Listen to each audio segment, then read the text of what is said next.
Chapter 3, The Fault in Our Stars, is, I guess, the first chapter where Hazel, we get a chance to see Hazel interacting with her non-cancer buddy, you know, one of her friends from her pre-cancer days at school and when she was back in school, and now kind of getting a chance to get out and hang out with her a little bit, and sort of the interactions, yeah, that they have.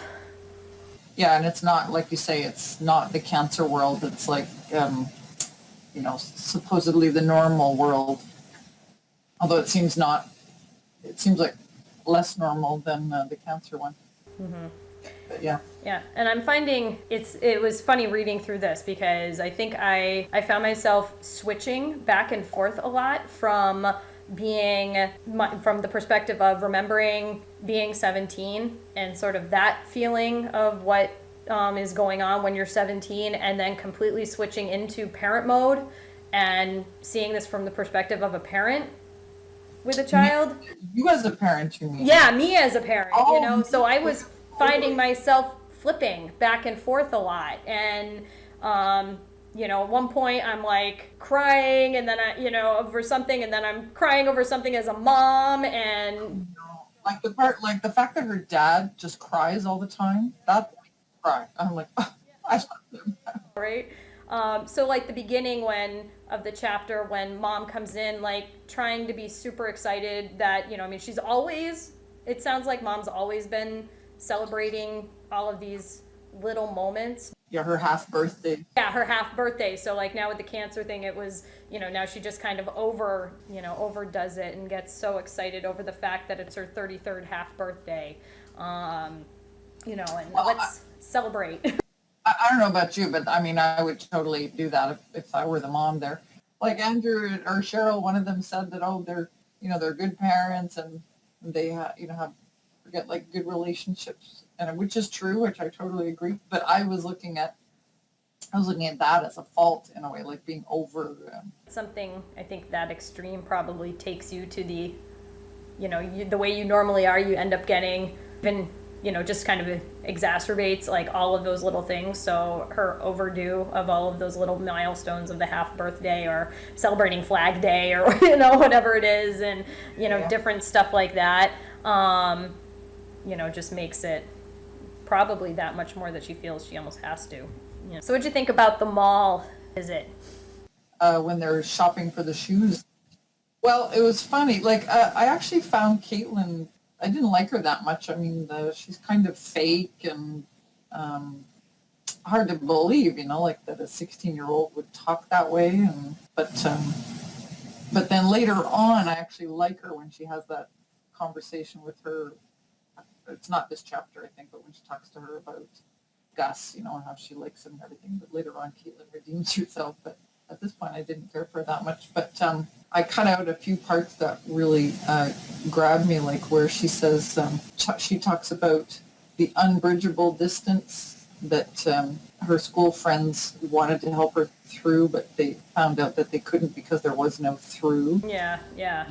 And she talks about, she makes an excuse that she's in pain and tired, and it's like a half lie because she is in pain, but not the kind of pain that Caitlin probably thinks. Right. Yeah. No, I like her. Yeah, her comment that she was just picking from truths, not really lying, just choosing which truth to go with at the time.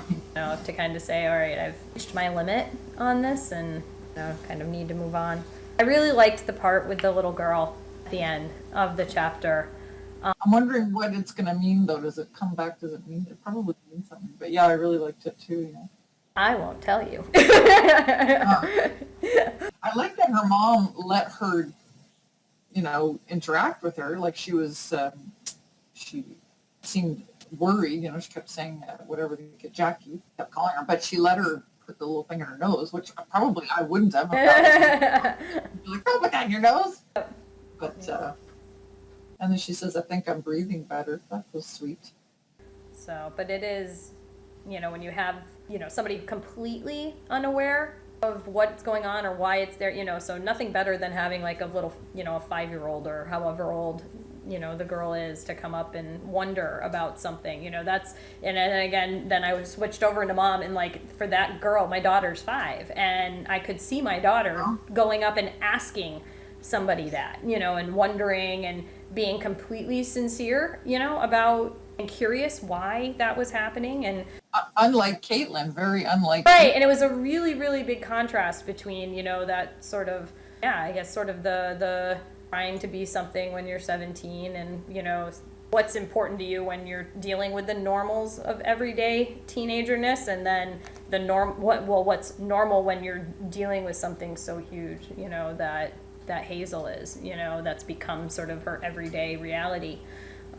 And it's created a real wall between her and Caitlin, but there's no wall at all with this little girl that she doesn't know at all. Right. She met for the first time. Yep, and just very, very, I just thought it was just really just a sweet moment, I think, in it, so, and that was it, she tried it, and that was it, and said goodbye, and off she went, Yeah, this was the chapter where she starts reading the book that Gus gave her to Sergeant Max Mayhem. Okay, I laughed out loud at a few of the lines here. Featured a sentence to corpse ratio of nearly 1 to 1.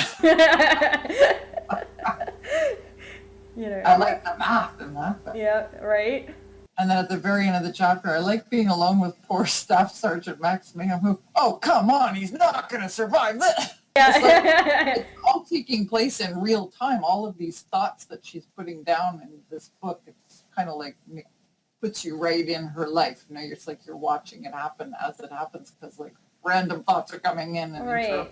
And the voice of it is, you can totally picture, this is coming out a junior in high, like you can picture this, this girl going through these thoughts and everything. And so just the voice of it is so, I think put well there. She's not a stereotypical kid, but it's almost like she's had moments where she's had to grow up pretty quickly.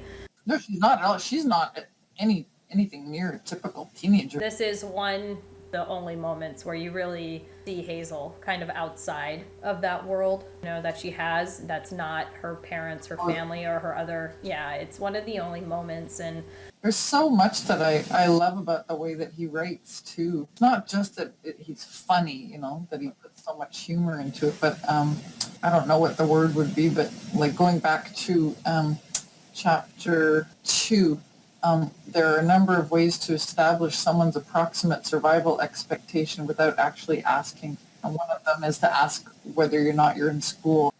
Another thing I liked about chapter 3 was, getting back to Caitlin, like I said, I didn't like her that much, but on the other hand, she's not like a one-dimensional, shallow character. You sort of understand that it's difficult for her, like where she says, I would just die, if I was wearing these shoes, and she suddenly catches herself. And then, Hazel sort of reassures her by saying, I'd sooner die. So that makes Caitlin more normal to me, that she makes mistakes and that she's, sensitive to Hazel. Yeah, at least awkward as well, like that it makes for awkward moments, which I think is pretty normal. Mm-hmm. Yeah, I think a good contrast on, what's a priority in each of their lives, and then Caitlin's, it's, I've got this boy, that boy, what shoes to wear, whatever. And, Hazel's just like, I want my lungs not to suck, like, and be lungs and work. So. Matter of fact, the chapter I just finished reading, at the very last sentence, she looks down at her lungs and she says, get your shit together. Yeah. Definitely a neat chapter. There is some really cool stuff to come, though, for sure. Yeah. So. Well, there's already been cool stuff. Like, I just read the chapter where she's going to get to go to Amsterdam. I'm like, okay. Well, thanks a lot. No problem. Thank you. All right. Talk to you later. Bye. Bye.